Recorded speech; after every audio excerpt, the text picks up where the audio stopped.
Coba kita rapiin dulu. Iya Pak Budi. Nah, nasgornya udah datang. Tapi kita ngaji dulu ya Pak ya. Ngaji dulu, biar ilmu dapat. Doanya apa nih? Makanan dapat. Ping lagi. Ya, doanya Allahumma barik lana fi.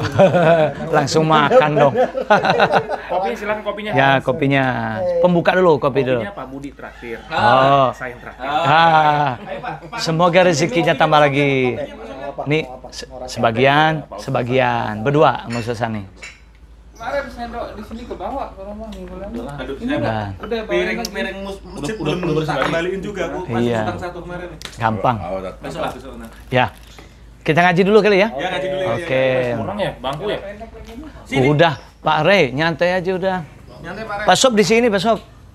Iya. Ini lagi capek. Nggak apa-apa. Telah sedikit dia bangun suruh gendong dulu. Iya. Dia gendong.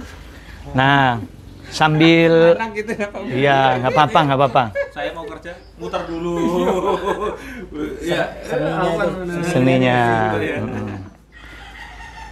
Alhamdulillah. Sambil kita sebelum sarapan ya. Iya. Nah, kita ngaji dulu, kita biasa mengupas doa-doa di dalam Al-Qur'an supaya kita punya bekal kalau kita mau berdoa menghadapi berbagai urusan dalam kehidupan kita. Tadi Pak Ari nanya, mau doa apa ya Pak Ari hari ini kita bahas? Ya, doanya itu di surat Al-Baqarah. Surat Al-Baqarah. Iya, surat yang keberapa? Kedua kan? Ya, Al-Fatihah, Al-Baqarah. Di ayat yang terakhir.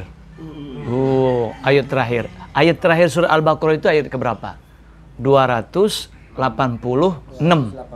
Itu Surat yang ya. paling banyak ya Al-Baqarah itu. Iya, Panjang ya. surat yang paling panjang karena ayatnya juga banyak, sampai 2,5 juz. Itu, ya 2,5 juz. Juz 1, juz 2 sampai juz 3 hampir pertengahan itu surat Al-Baqarah. Wah, Pak Wahyu udah hafal tuh. Ya. Nah, mau tahu doanya nggak nih? Tahu banget. Udah langsung ngopi aja. Pengen Ya. banget tahu. Pengen dia tahu ya. Jadi bunyinya gini doanya. Rabbana la tu'akhidna in nasina au akhtana. Rabbana wala tahmil alaina isran kama hamaltahu alal ladzina min qablina. Rabbana wala tuhammilna ma la taqata lana bih wa'fu anna waghfir lana warhamna anta maulana fansurna alal qaumil kafirin. Itu bacaan seperti kita Iya. yasinan itu ya, mau yasinan. Oh iya. Iya, betul. Sering dibaca Pak Bude emang. Kalau lagi kecil dulu itu jadi wiridan di kampung. Oh, ya, wiridan. Iya, wiridan. Saya seperti wiridan. Iya, jadi wiridan. Iya, memang dia kayak gitu wiridan. Di kampung. Amanah Rasul gimana? Oh ya, sebelumnya. Jadi gini, coba kita pahami artinya ya, Iya. biar kita ngerti. Robbana, artinya apa Pak Budi? Ya Tuhan kami. Cakep. Ya Tuhan kami. La tu'akhidna, itu la artinya jangan. Tu'akhid artinya engkau hukum. Na kami. Jadi, ya Tuhan kami, janganlah engkau hukum kami. Itu kalimat yang pertama. Nasina, in artinya jika. Nasina, kami lupa. Au akhtona, au atau akhtona, kami bersalah. Jadi nasina, jika kami lupa, au akhtona, atau kami bersalah. Itu 3 kalimat, tapi satu rangkaian.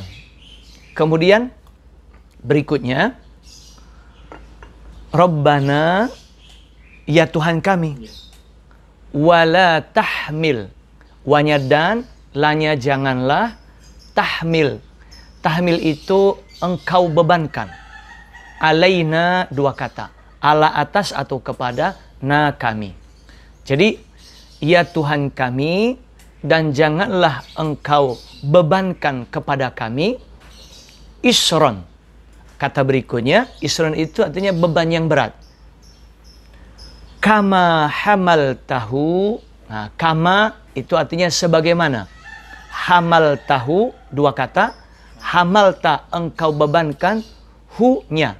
Sebagaimana engkau membebankannya, alal ladzina min qablina, atas atau kepada orang-orang yang, alladzina, orang-orang yang, min qablina, dari sebelum kami.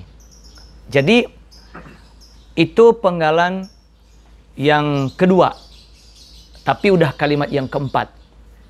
Jadi, ya Tuhan kami, dan janganlah engkau bebankan kepada kami beban yang berat sebagaimana engkau membebankannya kepada orang-orang yang sebelum kami. Kemudian berikutnya, kalimat berikutnya, Rabbana wala tuhammilna ma la taqata lana bih. Jadi Rabbana, ya Tuhan kami, wala tuhammilna, wanya dan, janganlah, tuhammil, engkau pikulkan, na kepada kami, ma la taqata, ma apa yang, atau yang, la tidak ada, taqata, tokoh itu artinya kemampuan, kesanggupan, lana bagi kami, la bagi na kami, bihi dengannya. Jadi, ya Tuhan kami, dan janganlah engkau pikulkan kepada kami yang tidak ada kemampuan atau kesanggupan bagi kami untuk memikulnya. Gitu. Nah, kemudian setelah Rabbana wala tuhammilna ma la taqata lana bih, baru wa'fu anna. Wa'fu anna itu satu kalimat. Wa'fu, wa artinya dan, u'fu maafkanlah. Anna dari kami. Jadi kalau disambung, wa'fu anna dan maafkanlah dari kami. Atau kadang disingkat, dan maafkanlah kami. Kemudian, waghfir lana, wanya dan, ighfir ampunilah. La bagi na kami. Kalau disambung, waghfir lana dan ampunilah kami. Itu disingkat artinya. Baru warhamna, wanya dan irham, sayangilah, kasihilah na kami. Jadi warhamna dan sayangilah kami. Kemudian anta maulana, anta itu artinya engkau. Maula pelindung, penolong. Kemudian na kami. Jadi anta maulana, engkaulah pelindung atau penolong kami. Kemudian fansurna 'alal qaumil kafirin, itu kalimat terakhir. Fa artinya maka, unsur tolonglah, na kami. Jadi fansurna maka tolonglah kami, 'alal qaumil kafirin atas, alanya atas, al qaumi kaum, al kafirin yang kafir. Kalau disambung fansurna 'alal qaumil kafirin, maka tolonglah kami atas kaum yang kafir atau dalam menghadapi kaum yang kafir. Ya, memang ini agak panjang doanya, tetapi karena sering jadi wiridan, sering dibaca, udah hafal, gitu. Mungkin di antara kita udah banyak yang hafal karena sering dengar. Saya bilang pas yasinan. Karena kalau saya ya terus terang dulu dari kecil yang hafal karena bapak suka baca. Kemudian kalau sholat ke masjid itu juga suka dengerin wiridan habis subuh, habis maghrib, itu suka dibaca wiridannya. Nah, sebenarnya itu doanya siapa? Nah, kan kita udah sering ngucapin. Nah, itu doanya siapa? Itu doanya orang-orang yang beriman atau al-mu'minun. Orang-orang yang beriman. Orang-orang yang beriman yang dimaksud di situ tuh umat Nabi Muhammad. Nah, jadi umat Nabi Muhammad itu memanjatkan doa seperti itu. Nah, kenapa orang-orang yang beriman berdoa seperti itu? Itu terkait dengan awal ayat di ayat 286 itu. Nah, awal ayatnya kan udah sering kita dengar juga. La yukallifullahu nafsan illa wus'aha. Jadi Allah tidak membebani seseorang kecuali sesuai dengan kesanggupannya. Laha ma kasabat wa 'alaiha maktasabat. Itu dua kalimat yang terakhir. Laha ma kasabat, baginya atau pahalanya apa yang ma kasabat, apa yang dia usahakan. Wa 'alaiha maktasabat, dan atasnya atau dosanya wa 'alaiha maktasabat, apa yang dia telah kerjakan. Nah, jadi sebelum kita pahami doa itu, baiknya kita ngerti dulu apa makna di awal ayat itu. Jadi Allah tidak membebani seseorang kecuali sesuai dengan kesanggupan atau kemampuannya. Jadi Allah itu kalau mau ngasih tugas, kewajiban kepada hambanya, Allah sudah perhitungkan bahwa hambanya itu sanggup untuk menjalaninya. Misalnya kita sholat, ya, sholat berdiri, kalau nggak sanggup duduk, kalau nggak sanggup duduk berbaring, misalnya begitu. Nah, kalau kita bersuci, berwudu, kalau nggak ada air bisa tayamum. Nah, begitu. Jadi ada kemudahan-kemudahan. Kemudian kalau kita puasa, misalnya puasa wajib bulan Ramadan, dalam perjalanan kita lagi pergi keluar kota, boleh kita nggak berpuasa dulu. Karena mungkin kalau kita melakukan perjalanan kan berat untuk berpuasa. Jadi kita boleh ganti di waktu yang lain. Begitu pula kewajiban-kewajiban yang lain. Misalnya kita berhaji bagi yang udah punya kemampuan untuk berangkat, khususnya secara materi. Jadi Allah itu tidak membebani seseorang, hamba-hambanya, kecuali ya, di luar dari batas kemampuan untuk mengerjakannya. Jadi Allah kalau mewajibkan sesuatu, udah diukur rata-rata kemampuan hambanya untuk mengerjakannya. Itu jadi apa? Ayat ini untuk ibadah. Nah, untuk konteksnya ibadah. Nah, zakat misalnya kan 2,5%, enggak 50%, enggak 75%, itu hanya 2,5%. Itu kalau 2,5%, insya Allah semua mampu gitu, bisa untuk ngeluarin 2,5%. Tapi kalau 50 mungkin ada yang berat karena banyak banget gitu. Tapi kalau 2,5%, insya Allah rata-rata mampu. Gitu. Dalam ujian hidup. Nah, Berat. ya. Level naik kelas apa gimana? Jadi memang, nah betul kata Pak Ray, apakah konteks beban di situ untuk ujian hidup? Sebenarnya, kalau kita pahami kata yukallifu, membebani, itu konteksnya kewajiban. Ibadah. Konteksnya ibadah. Nah, itu walaupun ada yang memahami itu konteksnya untuk ujian, tapi sebenarnya itu awalnya itu untuk konteks ibadah. Kewajiban-kewajiban yang Allah berikan kepada kita atau tetapkan kepada kita, Allah sudah ukur kemampuan kita untuk mengerjakannya. Nah, makanya di kalimat berikutnya setelah Allah tidak membebani seseorang kecuali sesuai kemampuannya, kata Allah, laha ma kasabat. Baginya, artinya bagi seseorang, dia akan dapat pahala maka sabat, apa yang dia telah usahakan. Kalau dia mengerjakan perintah dari Allah, misalnya dia rajin sholat, kemudian dia berpuasa wajib, dan berzakat atau berhaji, melakukan kewajiban-kewajiban, maka dia akan mendapatkan pahala. Jadi, la di situ artinya bagi, konteksnya sesuatu yang positif, pahala. Tapi beda sama kalimat berikutnya, wa 'alaiha maktasabat. Dan atasnya, kata ala itu bermakna negatif. Artinya atas yang negatif di situ itu artinya dosa. Dan dosanya, dosa seseorang, maktasabat, apa yang dia telah kerjakan. Nah, yang menarik, sebelum kita mengkaji doanya ya, jadi yang menarik, apa beda antara kasabat dengan iktasabat?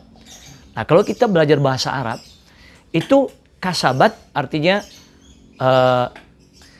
dia usahakan, melakukan sesuatu itu dengan gampang atau dengan mudah. Kasabat ya. Kasabat. Tapi kalau iktasabat, itu dia mengerjakan sesuatu, perlu upaya, perlu tenaga, effort yang dia keluarkan untuk melakukan itu. Nah, dalam tafsir yang saya baca, tafsir Quraisy Shihab, itu kalau kasabat, konteksnya yang positif, kebaikan untuk dapat pahala. Jadi sebenarnya fitrah kita manusia, melakukan kebaikan itu sebenarnya gampang.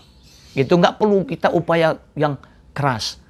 Beda sama kalau kita berbuat dosa. Itu berbuat dosa itu sebenarnya berat. Sebenarnya berat. Nah, kenapa? Karena banyak risikonya kalau kita berbuat, misalnya kita korupsi.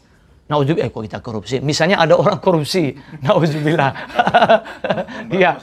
Ya berat Pak Wahyu. Berat badan. Nah, jadi kalau melakukan satu kejahatan itu sebenarnya berat. Karena dia harus melawan hati nuraninya.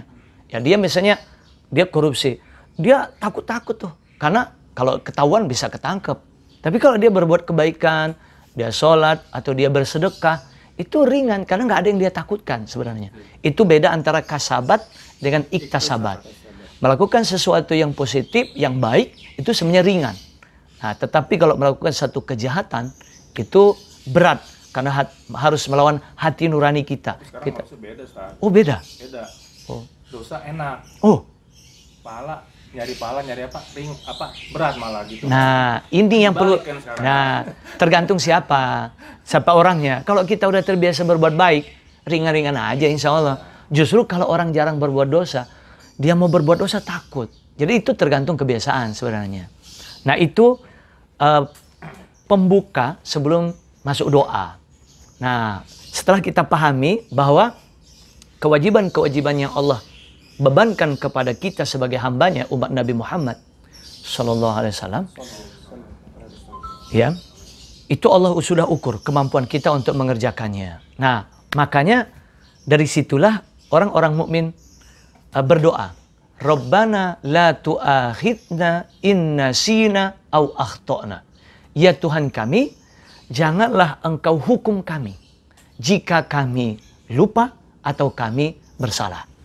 Nah, dalam melaksanakan kewajiban-kewajiban dari Allah yang Allah sudah tetapkan kepada kita, namanya orang. Kadang-kadang kita lupa.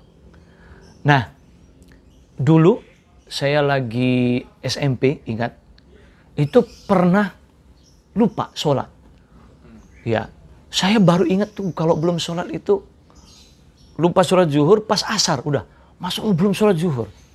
Nah, artinya dalam melaksanakan kewajiban-kewajiban dari Allah, itu terkadang kita lupa. Namanya manusia ya, kadang kita lupa. Nah, kita minta kepada Allah supaya jangan karena kita lupa Allah hukum kita. Gitu. Begitu pula kalau au akhtana atau kami bersalah. Nah, apa beda lupa sama bersalah? Kalau bersalah, kalau lupa tadi kan berarti dia nggak ingat untuk melakukan kewajiban. Tapi kalau dia bersalah, artinya melakukan sesuatu itu karena ketidaksengajaan. Gitu. Jadi misalnya ada larangan dari Allah, tapi dia lupa bahwa itu larangan. Bisa lupa, bisa karena tidak tahu. Itu ada dua. Akhtana itu bersalah itu bisa karena tidak sengaja, bisa juga karena selain tidak sengaja tadi, Di luar kemampuan. Lupa. Ya, bisa karena tidak sengaja atau tidak tahu. Atau tidak tahu. Ya. Kita belum tahu hukum sesuatu. Ya, kita lakukan. Ternyata itu salah. Itu juga namanya akhtana, kami bersalah. Ya. Jadi kayak bapak saya dulu cerita, itu zaman dulu kan ada muslim yang porkas zaman dulu ya. Porkas. SDSB, habis itu SDSB. Zaman dulu porkas. Iya, tahun 69 katanya, tahun 69. Suruh masang. Iya. Nah, bapak saya dulu belum tahu hukumnya apa karena baru-baru muncul. Nah, setelah tahu hukumnya bahwa itu nggak boleh karena termasuk perjudian, berhenti. Gitu. Itu namanya akhtana. Kami bersalah karena ketidaktahuan. Nah, jadi 69 porkas. Di bawah lagi. Oh, porkas. SBSB baru tahun 90, 80, 90. Iya. Iya. SDSB. 1.000. Iya. Sumbangan dana Eh, sosial berhadiah. 1.000 2 angka biasanya. Sumbangan dana sosial berhadiah. Iya. SDSB. Tapi itu mengandung Katanya seperti itu. judi ya. Katanya seperti itu. Podcast juga. Nah, podcast. Soalnya dulu tahunya kan orang kalau ada bola ada tulisannya. Acara ini terselenggara berkat Podcast. partisipasi Anda Iya. SDSB. Iya. Jadi Sama TVRI dan SDSB. iya. Jadi dikira itu boleh, padahal Dikiranya sumbangan kita. iya sumbangan, padahal mengandung ada unsur perjudian di situ. Nah, jadi kalau nggak tahu atau tidak sengaja, itu kita minta kepada Allah supaya Allah tidak hukum kita. Itu kan doa orang-orang mukmin, para sahabat dulu sebenarnya. Nah, kemudian di berikutnya, penggalan kalimat berikutnya, Rabbana wala tahmil alaina isran kama hamaltahu alal ladzina min qablina. Jadi, ya Tuhan kami, janganlah Engkau bebankan kepada kami beban yang berat sebagaimana Engkau telah membebankannya kepada orang-orang yang sebelum kami. Nah, konteks beban di situ itu bisa konteksnya kewajiban. Misalnya ada perintah-perintah dari Allah. Kenapa kok masih berdoa seperti itu padahal sudah ada kewajiban-kewajiban yang Allah buat? Karena pada waktu itu belum final, belum selesai kewajiban-kewajiban yang Allah turunkan untuk hamba-hambanya lewat Nabi Muhammad. Nah, orang-orang mukmin saat itu berdoa supaya kewajiban-kewajiban yang Allah akan berikan kepada para sahabat waktu itu, jangan sampai kewajiban itu yang berat untuk mereka laksanakan. Sebagaimana kewajiban terhadap umat-umat terdahulu. Seperti umat Nabi Musa. Umat Nabi Musa itu, mereka dulu menyembah anak sapi. Bentuk pertaubatan orang yang menyekutukan Allah termasuk menyembah anak sapi, itu bunuh-bunuhan. Baru diterima taubatnya. Nah, misalnya si A nyembah anak sapi waktu itu sama si B, si C. Nah, mereka baru diterima taubatnya itu kalau bunuh-bunuhan. Yang mati diterima taubatnya, yang hidup diampuni dosanya. Jadi intinya caranya seperti itu. Itu kan beban yang berat melakukan kewajiban. Termasuk saya baca di tafsir kalau baju kena najis, itu nggak cukup dibersihin pakai air, digunting.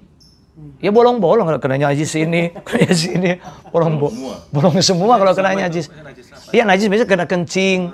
Iya harus di ini, nggak cukup dibersihin kalau zaman dulu, zaman Nabi Musa. Gitu. Zaman Nabi Musa. Habis baju. Celana habis. Ya. Celana jadi bolong-bolong. Celana jadi bolong-bolong. Malah jadi najis semua. Bolong-bolong. Bolong-bolong. Jadi itu contoh kewajiban-kewajiban dulu. Nah, para sahabat waktu itu berdoa supaya kewajiban yang Allah bebankan kepada para sahabat jangan sampai berat-berat kayak umat dulu gitu. Nah, walaupun beban itu tidak hanya konteks kewajiban, barulah konteksnya juga dengan yang kata Pak Ari tadi, ujian atau cobaan yang diberikan kepada kita, itu bisa untuk konteks kita juga. Supaya kalau Allah kasih kita ujian, jangan yang berat-berat gitu. Nah, baru berikutnya, Rabbana wala tuhammilna ma la taqata lana bih. Jadi, ya Tuhan kami, dan janganlah Engkau pikulkan kepada kami apa yang tidak ada kekuatan, kesanggupan, kemampuan bagi kami untuk melaksanakannya. Ya, atau untuk memikulnya. Jadi gini, kalau saya baca di tafsirnya, kalau kita misalnya dalam melaksanakan kewajiban dari Allah, tiba-tiba kita nggak sanggup untuk melaksanakannya, jangan karena nggak sanggup itu malah ditambahin lagi oleh Allah, misalnya ya hukuman gitu atau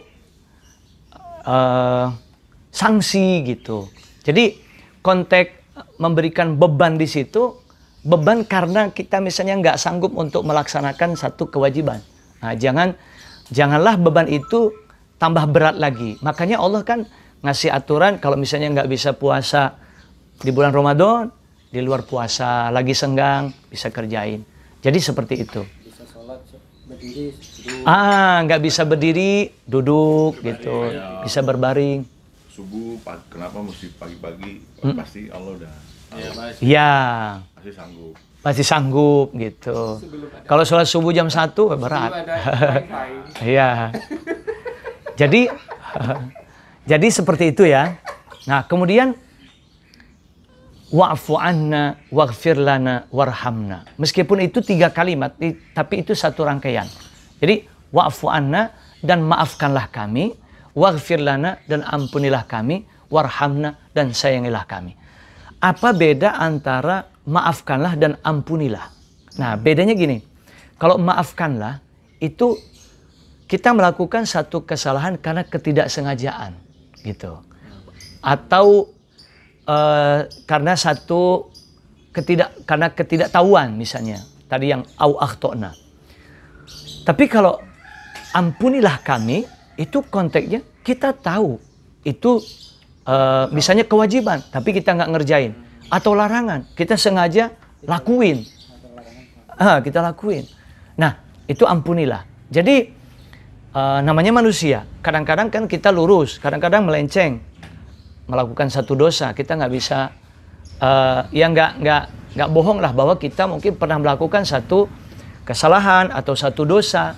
Nah, dengan kita melakukan kesalahan atau dosa di situ kita minta maaf, minta ampun kepada Allah. Baru warhamna dan sayangilah kami.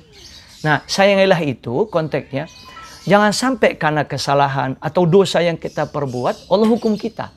Itu sayangi itu artinya yang lalu-lalu kesalahan atau dosa yang kita perbuat jangan sampai itu jadi alasan Allah untuk menghukum kita. Maka kita bilang warhamna dan sayangilah kami. Baru yang terakhir anta maulana, engkaulah pelindung kami atau penolong kami, fansurna alal qaumil kafirin.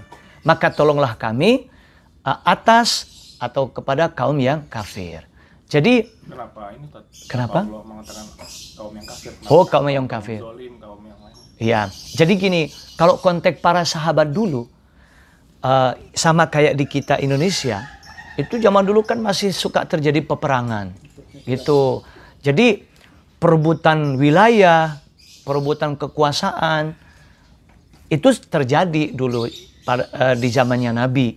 Nah, apalagi ada musuh yang jelas yaitu orang-orang kafir yang sudah nggak suka dengan ajaran baru yang Nabi Muhammad bawa, Islam. Juga mereka nggak mau terganggu kekuasaan mereka atau pengaruh mereka di tempat mereka. Sehingga mereka suka mengganggu orang-orang mukmin, memerangi orang-orang mukmin, menyerang orang-orang mukmin. Makanya doa orang-orang mukmin saat itu minta tolong kepada Allah dalam menghadapi kaum yang kafir. Jadi kafir konteks itu kafir yang kafir harbi namanya. Kafir yang diperangi. Karena memang mereka memusuhi. Ada kafir yang mereka kafir tapi nggak gangguin. Itu sebenarnya nggak jadi masalah. Tapi ada kafir yang memusuhi, yang memerangi. Itulah yang diminta para sahabat untuk minta tolong kepada Allah dalam menghadapi mereka. Nah, setelah kita bahas doanya, sekarang kita ulangi ya. Sebelum kita sarapan, kita ulangi. Kita mulai ya. Rabbana la tu'akhidna in nasina au akhtana Rabbana wa la tahmil alaina isran kama hamaltahu ala alladhina min qablina Rabbana wa la tuhammilna ma la taqata lana bih wa'fu anna waghfir lana warhamna anta maulana fansurna alal qaumil kafirin. Nah, setelah kita bahas doa dan kita ulangi, sekarang udah waktunya kita sarapan bersama. Mudah-mudahan doa yang kita bahas nambah pemahaman kita dan bisa kita rutinkan bacaannya dengan harapan apa yang kita panjatkan semoga Allah kabulkan. Amin. Amin. Ya. Bismillahirrahmanirrahim. Ini kayak peresmian sesuatu nih. Buka. Ini telurnya udah 3/4 matang. 3/4. Ini gorengnya aja sampai stroke. Jangan dong, jangan. Enggak stroke, ada stroke-nya belanja. Sampai ada Harus stroke. malam belanjanya di Sepiring dong. sprint dong. Ya. Ada stroke. Oh, wah. Apa kembulannya? Kita gini aja nih. Ya. Jadi ini telurnya kita bisa lihat nih 3/4 matang, nggak matang-matang banget. Sesuai request. Ada setengah matang, 3/4 Oh. baru. 3/4 matang udah sering. Ini 3/4 baru. Tapi begitu dimasukin sini jadi mateng. Jadi tuh masukin sini Juga kan? Ya kan ini panas juga jadi mateng. jadi mateng. Gak jadi bayar ya. Alhamdulillah. Alhamdulillah. Ini apaan? Telurnya Iya. 3/4 mateng nih. Nah, Pak Sopir. Pak Sopiar. Pak Sopir, telurnya 3/4 mateng. Terus Pas dimasukin sini jadi mateng. Jadi gratis. Jadi malah 5/4 ini. 5/4 matang. Karena piringnya udah ada, kita sendokin. Oh, taruh. Ambil yang atasnya. Ya. Sekarang pembagian piring dulu. Pembagian piring dulu. Namanya juga di asrama. Antri. Langsung ah. Ini. Oh, itu dia. Sendoknya. Tuh, mau susu kambing nggak? Apa nih? Iya, lagi dibikinin. Jadi ada orang soleh berdoa di multazam. Nah, tuh apaan tuh? Doanya itu minta ya Allah, karena dia orang soleh, orang baik, wali gitu ya. Iya. Kan kalau minta harta kayaknya kok gimana gitu. Mau minta apa agak sungkan. Iya. Jadi beliau mintanya, ya Allah, semoga selama hidup saya tidak pernah melakukan kesalahan kepadamu. Nah, itu. Tapi Allah, Iya. maksudnya mau dikabulkan. Nanti Maha Pengampunnya Allah jadi nganggur. Iya. Karena dia nggak bersalah Iya, jadi mintanya. Jadi orang tuh boleh salah, Oh. bisa salah yang kemudian Maha Pengampunnya Allah itu jadi Berguna. Oh, masya Allah. biasa kan. Tolong ulang nih. Tolong diulangin. Gimana tadi? Jadi gini, Siaran ulangnya di Konsen. kalau lapar kita makan. siaran ulangnya di video. Mari. Nah, alhamdulillah rezeki pagi ini nasi goreng. Ini nasi goreng apa ceritanya? Padang. Padang. Tebing tinggi apa padang panjang? Padang panjang. Padang panjang. Soalnya memanjang. Kalau dia naik ya tebing tinggi. Ini dari rezekinya Tinggi. Pak. Tebing tinggi. Oh, Bukit Tinggi. Ya. Rezeki dari Dato Reynal Hasrul. Ya, semoga rezekinya tambah lagi. Ya, Rajo di langit. nah, Raja di Langit. Ini rezeki dari beliau. Mudah-mudahan orderannya tambah banyak. Amin. Pitinya banyak masuk. Ya. Mari kita makan ya. Bismillahirrahmanirrahim.